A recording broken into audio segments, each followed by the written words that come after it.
This is the Birth of a Mama podcast, where birth, and especially postpartum, matter. Hello, everyone, and welcome back to the Birth of a Mama podcast. Today, I have a special guest on. I have Tessa Romero on the show. Tessa, thank you so much for being here.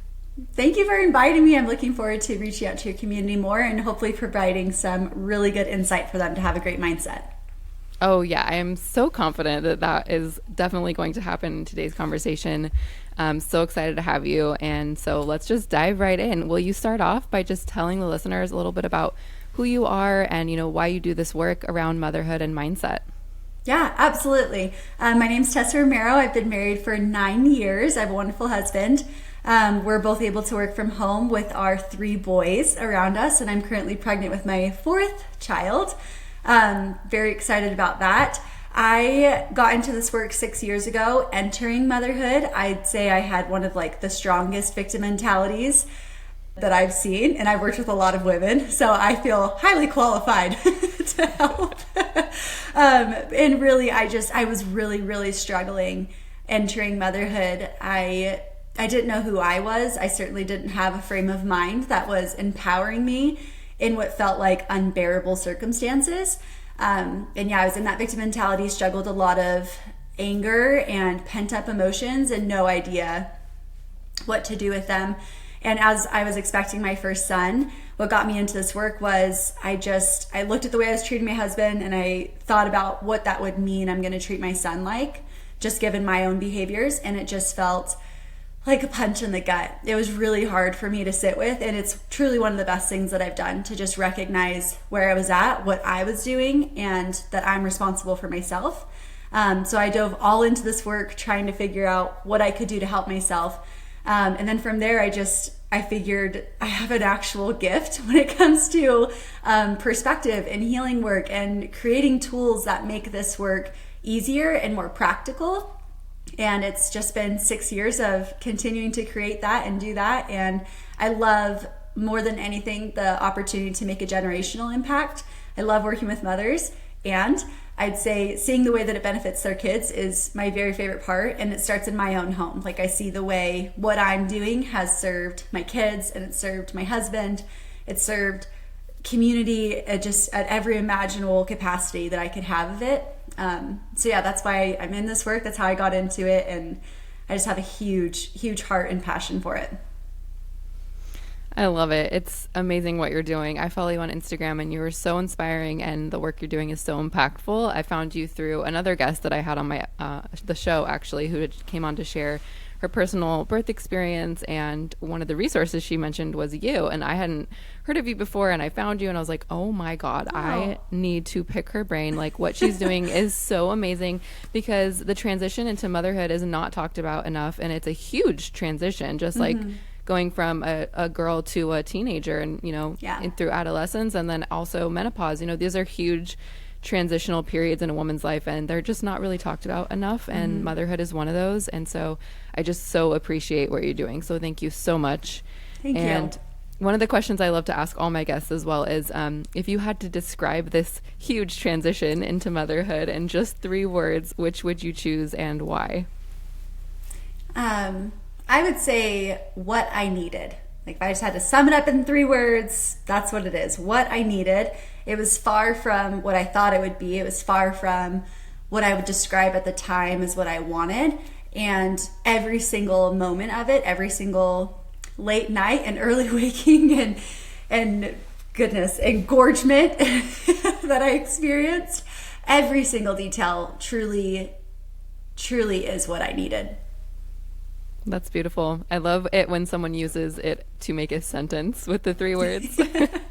Because, first of all, that's hard to do in only 3 words, right? But that's so on point, because it's such a reckoning, and, it can be the biggest challenge of your life and the hardest thing you've ever done, but also, like you said, exactly what you may have needed. Exactly what you need. Yeah, very much so. I love that.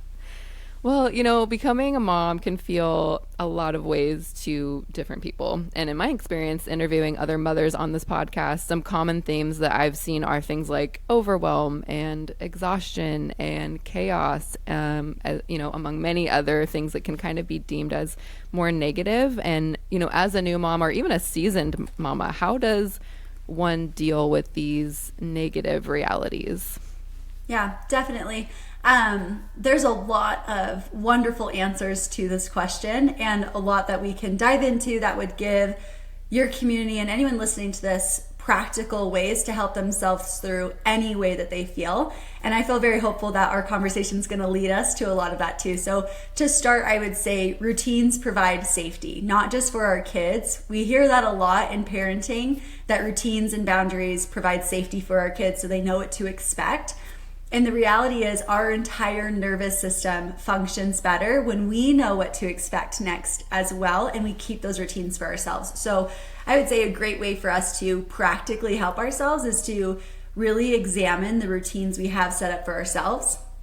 As much as we've prioritized our child's bedtime routine, because bless them, we love our evening time.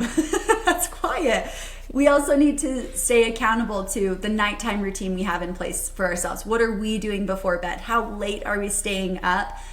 What does our dinner look like and the meals before then? Are we eating at consistent times? Like, the more predictability and structured routine we can give our body, our mind, our nervous system, the better we're gonna feel, the better anybody would feel, because we just feel safer that way. So I would evaluate those nighttime routines and morning routines. Are you waking up to your kids or for your kids? If you wake up for your kids, you'll likely be up before them. And if you wake up to your kids, well, then you're probably waking up the same time as them. And at that point, that's when one of those realities kicks in, where it's like I would personally have 3 kids telling me they're hungry and all the different things that they want to be able to eat. And I love to make a breakfast each morning. It's a value of mine. It's a memory I hope that my kids are able to have from me.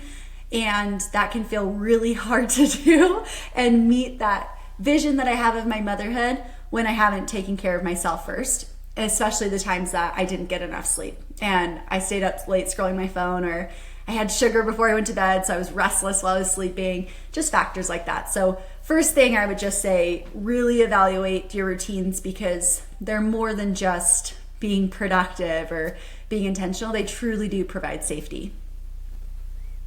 That is such a good point, and I'm relating this to actually my morning. Literally this morning, I didn't technically get enough sleep because I went to bed at like 11 or 11:30. I'm working on getting to bed earlier, but I woke up at like 6:30. Thank you. I woke up at like 6:30 just naturally, before my alarm. And I couldn't go back to sleep. So I'm like, you know what? I'm just going to get up. Like, I'm awake. I feel kind of energized. Like, I don't feel like I need more sleep, even though technically maybe I wanted to get more sleep. So I got up and I was able to have this like I had a whole hour before my daughter was going to wake up need to go to preschool. Right. And I'm like, I never have an hour. I have maybe 5 minutes. Yeah. And I feel rushed, so I'm like slowly washing my face, picking out my outfit, like go downstairs. No one's awake yet. So it's quiet. It's peaceful. I got to make myself breakfast. I got like some email sent, just all the stuff that I was able to do for myself, which is exactly what you're speaking to, I think, right? Is like making sure that you're taken care of and that you still have time to do the things for you that are important. Like washing your face can seem like such a basic thing, or taking a shower, but skipping those things over time can really impact your mindset and just how you feel about yourself and how you show up in life. So yeah, that's such a great place to start. Yeah, I love that. And I just want to provide a little additional encouragement to anyone that's like, oh, we don't have night times established with a good routine with our kids, or we're co-sleeping, or I have a newborn and there's just no routine yet. There's no schedule yet. Rest assured, there are wonderful ways to care for yourself and have established routines with your kids. I'm not only talking about what we choose to do after kids go to sleep. I'm talking about the entire evening routine and the predictability of dinner, bath, a little bit of play, stories, bedtime, like what that looks like. So also what we're doing with our kids.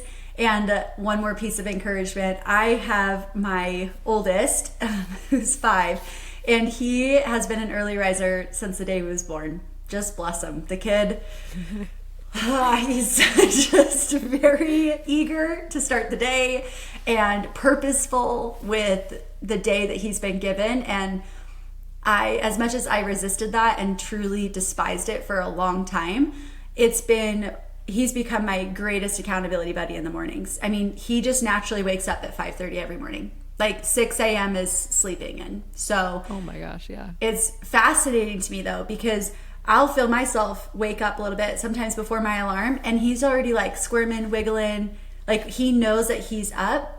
And if you ever just examine, if you have a child like that is just like a morning kid, just observe them. Just observe them and take in how absolutely fascinating it is that they don't have one resisting negative thought in their mind that keeps them in bed. There's no, I'm still tired. Why is it already the morning? This shouldn't be happening. I didn't get enough sleep. There's none of that. There's just, I'm up, and they stand up. It's remarkable to see how much we can learn from our kids. So I say my son is my greatest accountability buddy. He journals in the morning with me. He works out in the morning with me, and it has been that way for 5 years. So you can still do it even if your kids are awake at the time you're trying to take care of yourself. Yeah, that's also a great reminder. And I think for anyone listening to who's like, well, I'm not really type A, or like, I don't necessarily need a schedule, right, to feel safe or whatever. I think that there's still something to be said, especially with kids in the picture, right? Because we know that they thrive off of structure. And even if you don't feel like you're naturally like a type A person, or you need to be on a set schedule, it's just going to make everything run smoother and make sure that you have the time set aside for all of the things that need to get done, including stuff for yourself, right? Like making sure that if all those other things get done, then you're still going to make sure that you have time for you, because we can't forget mom. That's like a big theme of this whole podcast, is mom is often forgotten, or she's put last on the list of priorities. And, you know, I'm on a mission to change that, and mom should be ideally first, because if mom's not taken care of, how is she taking care of everyone else, which is kind of the narrative of what's supposed to happen. I think personally in my coaching and realm of things, the challenge to that is mom has to put herself first. You know, mom has to know her needs and meet them, even when she doesn't feel like it, even when she doesn't want to, and see that bigger picture, that vision. Because I would say I'm the opposite of type A. I really don't spend a whole lot of time looking into like personality types and quizzes and fun. I think those are fun and interesting, and there's something to be said about them. And at the same time, what's going to matter more and weigh in heavier than any of that is who you believe you are. Like if you believe you're type A to the book, well then of course you're going to behave that way and develop those patterns and behaviors, because it's a belief system. And our beliefs are always going to be the ones at the steering wheel, right? So I would not say at all that I'm type A, and it's just the vision that I have of my motherhood. It's the way that I want to know I'm cared for, and I want to feel valued. And I know that in order to make that happen, I've got to make that happen. If I have needs that need to be met, I'm the one that needs to meet them. And that type of ownership it's a huge anchor to a strong mentality. Yeah, I think that autonomy piece is so big, and that, you know, it's an intentional choice that you're making every day to commit to yourself, right? Yep. And even when you don't want to, and even when it's not easy. Exactly. Sure. Exactly. Yeah. So it's something that's probably going to take some practice if you're not used to doing this, for sure. For sure. Yeah. Well, another common feeling, I think, in motherhood, and just in general, but especially in motherhood, is anger. I think we hear a lot about things like mom rage nowadays. And on your Instagram, you know, you talk about how you were angry for 12 years. And, you know, that's a long time to deal with something like that can be so debilitating. And I can relate to this a little bit in terms of feeling bitter and being stuck in this like negative mindset loop, I call it. You know, it can feel really hard to escape these patterns, because that's really what they are. They're these patterns that we get stuck in, that we kind of like jump to automatically. We go on autopilot, especially in those times where I am feeling angry or I'm feeling resentful towards my husband, for example. Like maybe something happened or didn't happen, and, you know, just snapping out of it and being kind and trying to be loving towards my husband in those moments with my words and my tone can like feel just impossible. Absolutely. Especially if I'm feeling like I'm not being heard or my needs aren't being met, right? And If someone out there listening is feeling angry or hurt regularly in motherhood, like what are your maybe top 3 tips that they can implement right now? Yeah, I love that. I would say keeping in mind that it's healthy to feel angry, it's healthy to feel sad, it's healthy to feel any way you feel. I think when people approach mindset work, they think it's completely separate from feelings. They think it's completely separate from circumstances, from your nervous system, like your physical being. And the reality is, mindset is a part of all of that. I argue against the common phrase of mindset is everything. I do not believe that. I would say I'm an extremely well equipped and skilled mindset coach, and I've had tremendous success with my clients, and I've never once told them mindset's everything. You just got to buckle up, get over it. It's all about what you're thinking right now. It's not really the reality. Whatever you think is reality is reality. Like, no, there's some real factors going into this. And I think what makes my work so unique is because I have so much experience in the opposite. I have so much experience in the victim mentality. I have so much experience with anger and personal trauma and childhood and terrible relationships and poor boundaries in place. I have a lot of experience with hating myself. And taking all that experience and choosing to do something different is how I've come to this position. It's not because I landed here or had a wonderful upbringing and never felt angry, never felt that way, right? So just one, I want to clarify, when you're in a hard circumstance, mindset is not everything. Mindset is a part of everything. Mindset is the first step to everything, because you think something about everything. And that doesn't mean what you think controls what's going on. That means your husband forgot to take out the trash like he said he would, or he just decided not to do it. He said, I didn't freaking want to, so I didn't do it. That is the circumstance. That's the fact, the factual information going on, right? And it's out of your control. So I believe mindset is such an empowering pursuit of ownership, accountability, and creation in your life, because it's something that you do control, and it leads to better feelings and behaviors that help you have better outcomes.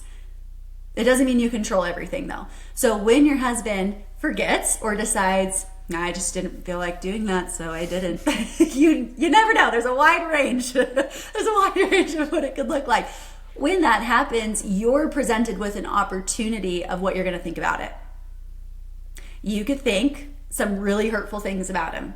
You could think he's lazy, he never follows through. This is why he's the reason you guys are in this position in the first place, and then think about all the positions that you're in that you don't enjoy and how it's all his fault. Your mind could easily paint that picture. Or we've all done it. Your mind is creative. It loves to tell a story. It loves to fill in the blank. So if we are not conscious with what we're filling the blank in with, it will likely be negative.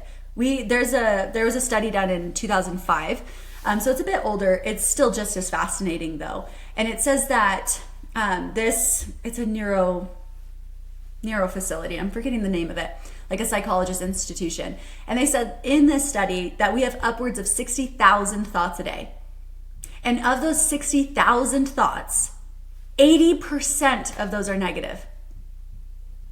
80%. And of those of the 100% of thoughts, 80% negative, 20% positive, 95% of our thoughts are repetitive.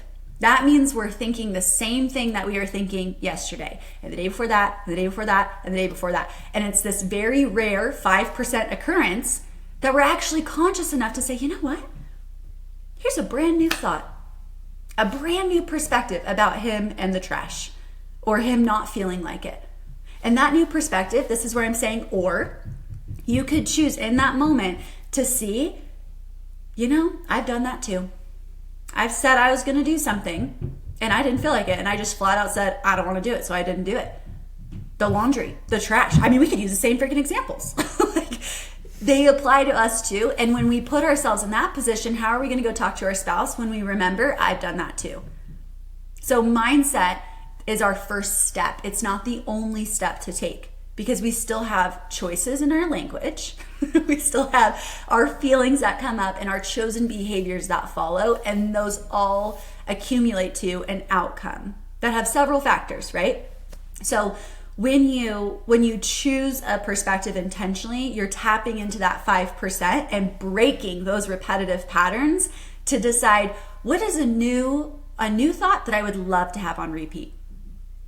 You know, if your mind loves repetition so much, give it something you would actually like to listen to.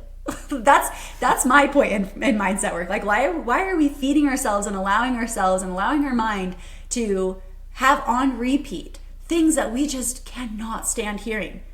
They create feelings of anger. They create feelings of resentment. They create these feelings that we're like, what are we supposed to do about this mom rage?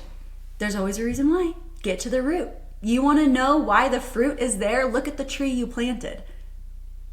Like an apple tree is not going to produce oranges. It's just not going to. So if we're getting apples, we have to look at the roots that are deeper down. And those are thoughts, those are experiences underneath it all, because circumstances do not decide for us what we're going to think. They can't. They don't have that power over us. No matter how much somebody wants to argue how hard something is for them, that can be valid. And their best way through it is seeing themselves as a different person in that circumstance. Someone that does something different. Someone that feels differently about it. Someone that has the perspective to say, man, maybe he had a really tough day. I think this is a great chance for me to just do it seamlessly. Nobody needs to know that I did this, and I just met him right where he ended, and I completed it. And we build more of a heart of service. And yes, there are unhealthy relationships. There are toxic environments in which I fully encourage people to leave, to do something about it, to call the hotline. All of that is going to also happen because you had a mindset that said you could. You won't leave, you won't call the hotline, you won't change the circumstance if you don't think you can. So again, it starts with thought. So that's the first just disclaimer to that big question is mindset's not everything, it just plays a part in everything. And one huge thing I lead teaching this, mindset will not change if you don't do this one single thing first. And that is understand you are not your feelings. Like you literally have to reteach your brain that you're not your feelings. Because for so long we've been saying, I am angry, I am overwhelmed, I am exhausted, I am disappointed. Okay. Well, we're not going to actually feel better if we believe that's who I am. That feeling is me. And that was one of my biggest shifts in my own healing and overcoming all of that anger that I held on to for a long time. And no, mine didn't start in motherhood. Mine started in childhood from my trauma. And I was very fortunate that motherhood shone a new light on me and kind of like snapped me out of it to say like, look at the road you're going down. And that was hard. And it was one of the best things that's ever happened to me. Like one of the best moments that my mind could have possibly experienced because it led to all of this. One of the biggest shifts though that I made at that time was I realized if I keep saying I'm angry, I'm not going to change. I'm not going to feel different. I'm not going to do different because I just keep doing what an angry person would do because I see myself as an angry person. And I just got really honest with myself on that. And I finally asked myself, like, who do you want to be? And that opened up a whole freaking can of worms. The whole thing. And it was honestly declaring, this took me several months of just this one focus. I'm not my feelings. And I feel angry right now. That's valid. That's like the number one objection I get when I try to teach this to someone that's not in my courses. Like they're just looking at my content briefly.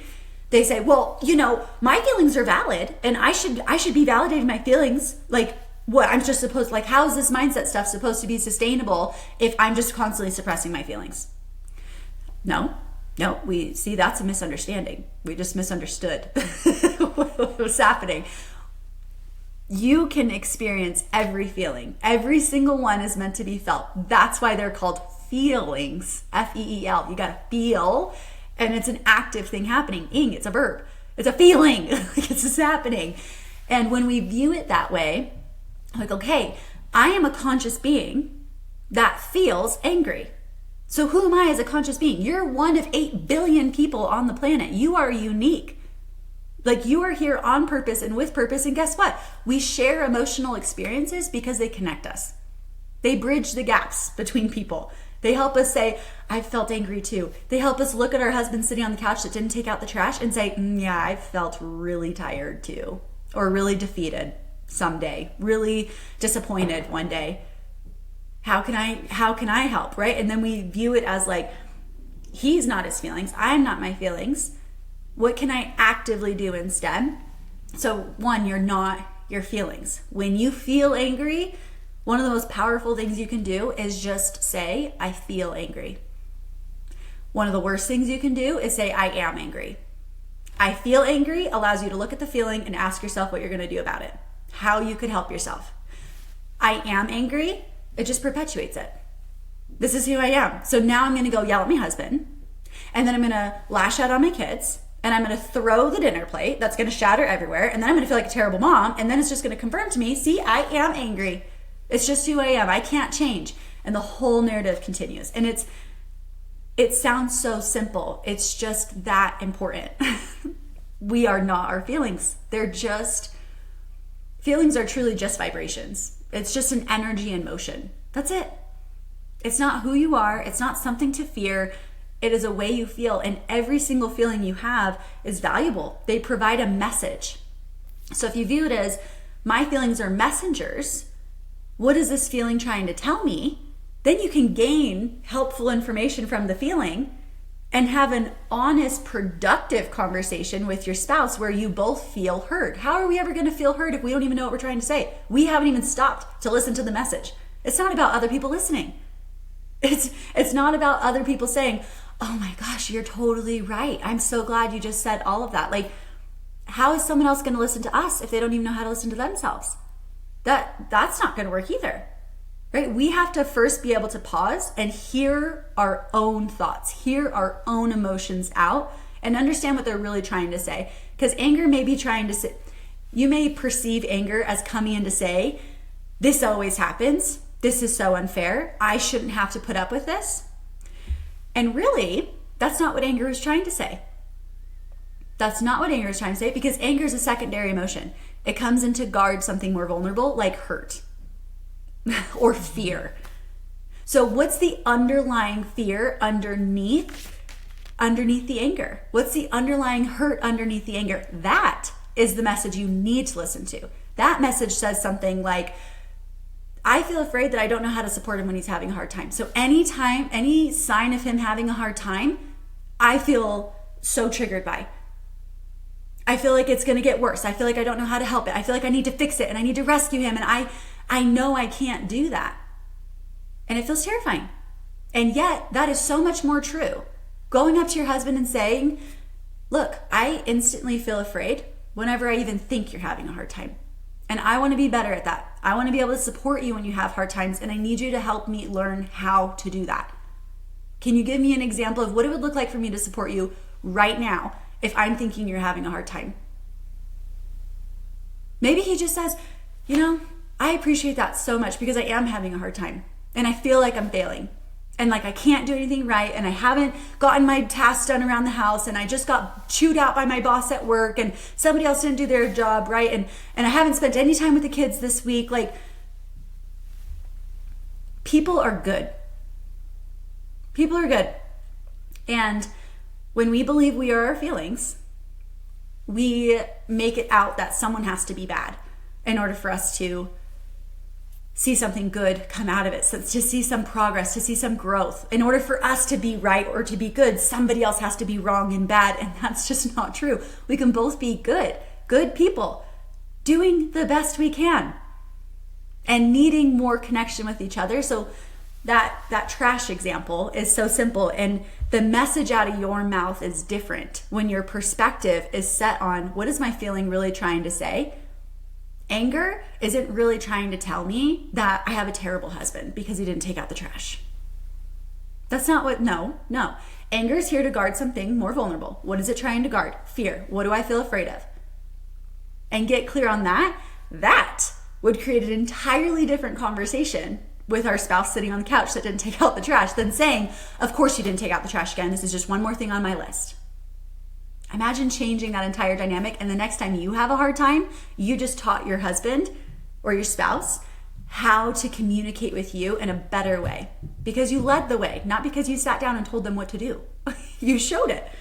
And that's an excellent way to teach other people. So that was a long answer. You are not your feelings.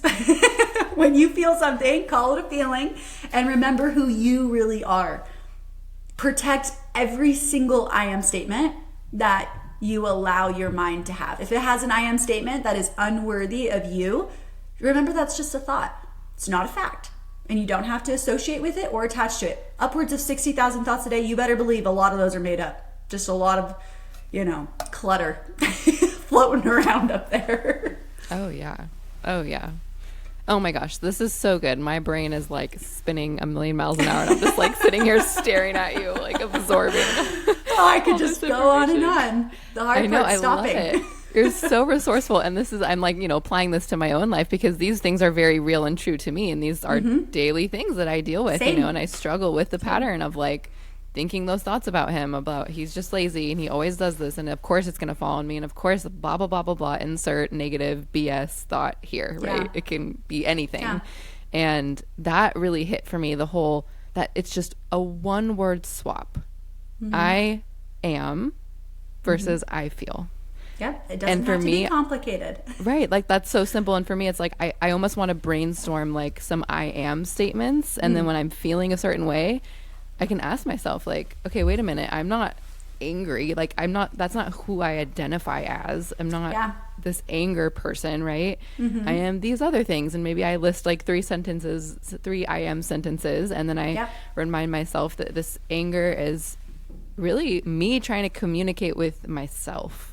Which I love how you said, like, it's a messenger. It's trying to tell you something. You're feeling scared. You're feeling hurt. Like, what is really going on? What really needs to be addressed, and what need of yours is not being met? And can you meet it yourself? Can you have a discussion about it with your husband?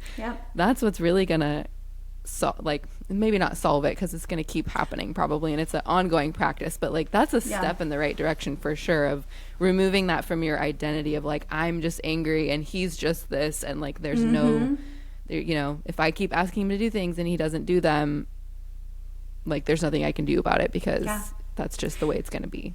And if we look at it that way too, if we're asking someone to do something and they're not doing it, instead of asking more, why don't we stop and ask why?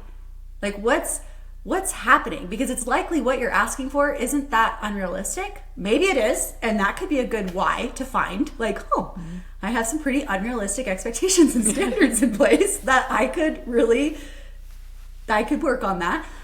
And a piece to that too is when someone else isn't feeling heard, why the frick would they want to go above and beyond for us? We're not listening to them either. They're feeling the exact same way. We're just more vocal about it. And that's what I think is really, again, just a fascinating thing about mindset, is it's literally just a perspective. And as soon as you shift that perspective, you feel a little bit differently about that ongoing thing. And the ongoing thing loses its power. It loses its weight over you because you shifted. And while yes, it's happened, and maybe it happens again, it's no longer something you fear or avoid or feel is like this huge protest from your children or something you can't handle. You just address it for what it is, and you communicate better and more effectively. And when you handle things different, they're forced to change. Patterns, cycles cannot continue if we remove a piece of it ourselves. If you take yourself out of that, how is it going to keep going? The pattern has to change. And the more you grow yourself and you work on yourself and you change your language, your behaviors, the dynamic with your spouse is forced to change. That is literally the law of nature. It cannot stay the same. Your husband cannot say the same things if you don't. Your kids, they literally cannot say the same things and function the same way and operate in that same way when you change your step. Because they're expecting you to do something. Remember, our minds love and our bodies love predictability. So we can feel safe in a destructive and unhealthy pattern just because we can predict it, which is so unhealthy. And yet we see it all the time. So So when we realize, okay, my kid's reacting to me this way only happens when I make this step. So what would happen if I stopped making that step and I stepped this way instead? They won't be able to do that. Their mind is going to be like, whoa, what just happened? The thing I was predicting her to do, she didn't do. Now I have to actually evaluate what she's doing. And you're going to see it in your kids. The kids are they're the most fun to practice mindset with and to practice all this with. They're the most fun because they don't hide things well. Like they're very transparent in the way they feel, and their eyes say it all. So you can just see it in their eyes that their eyes are like, which is, yeah, okay, sure, we can do that. Like it's like this, they're curious. They're just naturally more curious than adults who just get a little bit more armored up, a little bit more guarded, a little bit more defensive, and all the things. So I love working with mothers because we get to practice with kids, and that makes it easier. Totally. Yeah. That makes me think of a time when, I get frequently frustrated with my daughter. She's 2. So it's easy to get frustrated with a 2-year-old. They're just frustrated about everything because, if I imagine being 2, I don't remember being 2, but it seems like a hard age. Nothing is your size. Everything is big. You can't reach or see things. People ignore you. You can't communicate your feelings. All these reasons why it's probably very frustrating to be a 2-year-old, but in the moment, I don't remember any of that. And I just assume she should just behave and be good and nice and calm and not hit me and not outlash and all the things. Yeah. And I was changing her diaper and she's like doing whatever, freaking out, making it hard for me, of course. And my natural reaction is I want to get angry. I want to use force. I want to yell at her. And that doesn't ever work. And why would it work this time for the 40th, whatever time I'm doing it, right? So I remember one time I was like, I'm going to try to I don't know, not trick her, but just distract her. Yeah. And I remember I was like, oh, do you hear that? What's that? Do you hear the dog? And I was just playing with her, making little noises. And she immediately, her body relaxed. It's like she melted. I was able to change her diaper. We kind of just started playing instead of me getting angry and her just fighting back. And it was something that seems so simple, but was so huge. I had to actually take a pause instead of just be so reactive and think okay, how can I get an outcome that I want? I have to do something different. I can't do the force and the yelling and the raising my voice and the stop it, Rayla, listen to mom, that's not working. And if you think about it, do you like it when people do that with you? I don't like it if someone's being forceful with my body and telling me no or raising their voice at me. So why would I expect anyone else to change what their behavior is because I'm doing those things to them?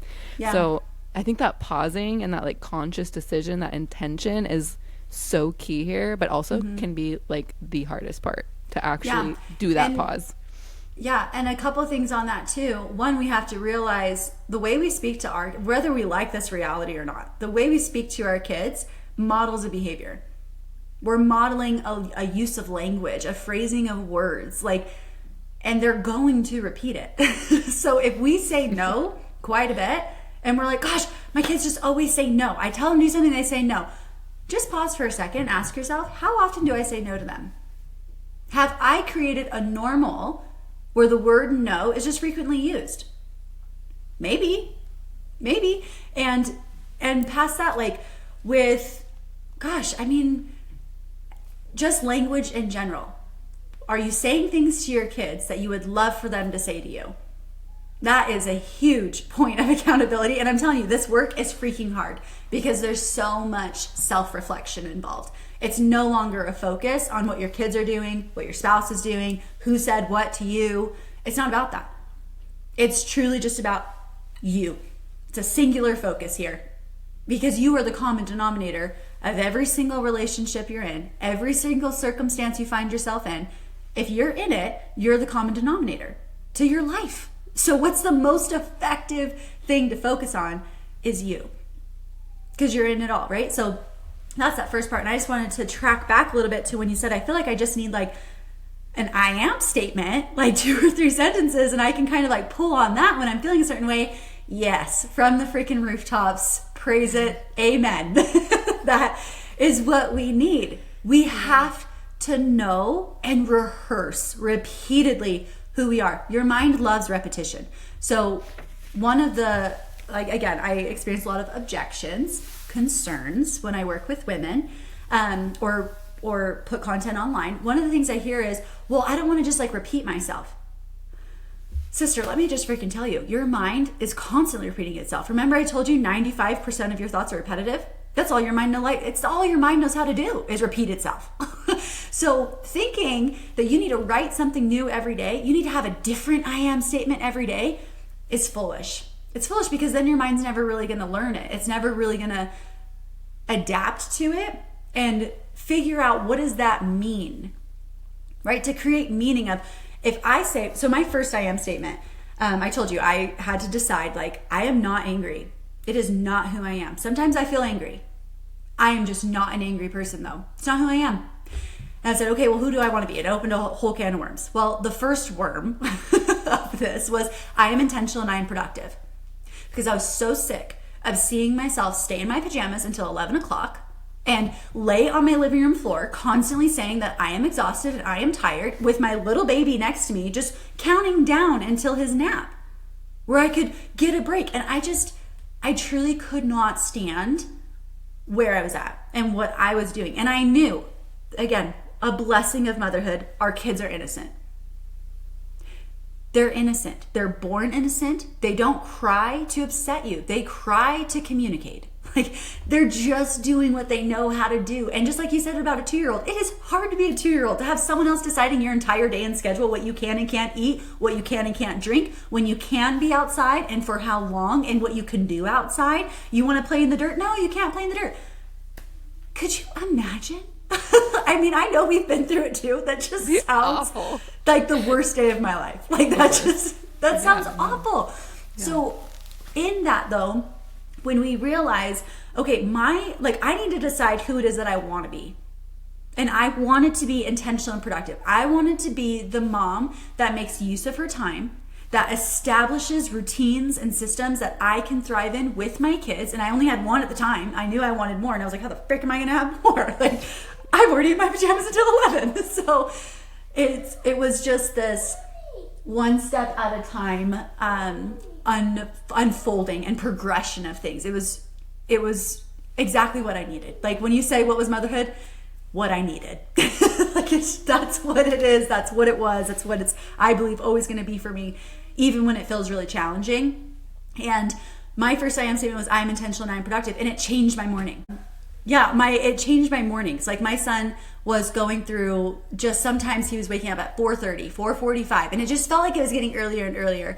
And I did pursue sleep courses and figure out what can I do. Okay, a dark room, a sound machine, a sleep sack, like routine structure, wake windows. I learned about it all. And in that though, one of the things that helped me the most was just establishing a little bit of time for myself. And I only did that the first morning I woke up and said, I'm intentional and I'm productive. I did not allow the I am tired identity to come in. I just said, I'm intentional and I'm productive.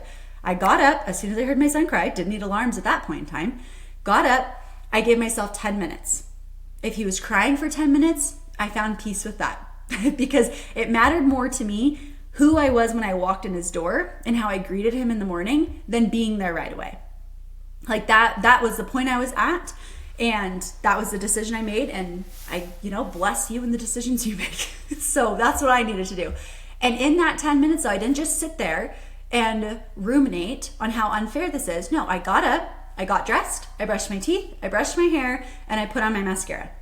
I just did those 4 things. It took me 10 minutes. And then I went into his room. The first day I did it, he cried the whole 10 minutes, obviously, because I normally go right there. There's never been a pause. The second day, I went into the hall and he was up early again and I flipped on the light. And I was hoping that it would be like an indicator of like, she's coming. I hear you. And I took my 10 minutes and then I went into his room. The third day, he woke up talking. For the first time in his entire freaking life, he woke up just talking in his bed, not crying, not screaming for me. For the first time, it still blows my mind how much who I show up as and who he knows me as and what I choose to do truly does have that big of a ripple effect that now my circumstances are changing a little bit. Maybe he's not sleeping in. He's waking up happier though, and I can freaking live with that. And I'm going into his room as someone that I want to be, and I'm proud of the way that I'm greeting him in the morning. And it's not this silence of like, lift you up out of the crib. I'm not going to say something mean, and I'm certainly not thinking anything kind. And that's where I found myself. So that first I am statement of I am intentional, I am productive was aligned with who I wanted to be. And that's what I would encourage anyone listening to this episode to do, is find 3 power words that are like, I hear that word and I want to do more. I want to be more. I want to stretch myself. I want to get there. And I understand that I'm not there yet. Like, there are parts of me that are occasionally there, and I can see that in myself, making some glimpses and appearances. And it's not who I would describe myself to be all the time. Good. Why would you want to say that you are who you are? No, just grow into something that you want to be. And that's okay that you're not there yet. So choose 3 power words that stretch you. And these are going to be characteristics, not feelings. I am happy. No, nobody feels happy all the time. Happy is a feeling. Let feelings be messengers. Sometimes you're going to feel happy, and you haven't lost yourself if you feel sad. Like, you're supposed to feel sad sometimes. So choose 3 power words that are based entirely on characteristics, and notice there are some positive characteristics. Words are neutral. For the sake of this episode, though, let's call it a positive characteristic. Like strong. Strong's a really great example. Strong is not positive or negative. A lot of people, though, would say that's a desirable characteristic. And some of you listening to this episode cringe when you hear the word strong. Because to you, that meant bearing a bigger load than you could handle. And you needed to be the one that showed up for everybody else. And you need to be the one that keeps it together, and you feel like you're just drowning under the weight of it. And strong, even though for some it's a desirable characteristic, would be a trigger word for you. Don't get so attached like, well, I just feel so weak, so I need the opposite of weak. I'm going to use the word strong. Don't use opposites. Think about it. If you use, like, let's say I was feeling so tired at the time, so I went right into energetic. If I woke up and told myself I am energetic, the first thing I'm going to think of is what I'm trying to find the opposite for. Like, we're instantly going to start thinking about being tired and feeling exhausted, like, because we used an opposite. So don't use an opposite. Literally create something new that your mind doesn't yet have an association with. It's not comparing something. It's not trying to find a way out or an opposite. It's just create something new. So what are the new characteristics that you want to see in yourself? Patient. That could be a huge trigger word for you. Don't use patient. Stop saying that you want to be patient. Stop saying that you are patient, hoping that you're going to be more patient, because you're just thinking about impatience. You're just thinking about irritability. And your mind literally needs a whole new program to follow. You have to create a new one. So as you continue working on your I am statements, you can make them enriched and grow them. And in my courses and coaching that I do, identity is the starting point of it all. Like, we have to know what you want and who you believe you are, like, if we're going to change anything. So we do work on that in my courses. If you're just starting it out right here, just choose 3 power words. 3 words that are like, man, if I were really that, I would show up different. I would show up in more alignment of who I want to be. Like, maybe the word captivating, like, oh, you are captivating. And you're like, yeah, like, my presence is captivating. And maybe the word attentive or engaged or interested or curious, those are words for you that you're like, yeah, I already feel like lighter and just a little bit more fired up to, like, go be that for my kids, for my spouse. Those are the types of words that you're looking for. And then later on, maybe it becomes 1 or 2 sentences. Right now, though, you really just need 3 power words. And then when you feel angry, I am interested, engaged, and attentive. So what does an interested and engaged and attentive person do when she feels angry? And your mind will come up with a new plan. It's so cool. This work is so cool. Thank you so much for watching. I hope you enjoyed this episode. Be sure to follow me on Instagram at the.moms.nutritionist and subscribe to this channel to be notified of each new episode. And if you'd like to support the podcast even further, please like this video and share it with a friend or anyone who could benefit from watching. This helps get the word out there, which helps moms heal and thrive.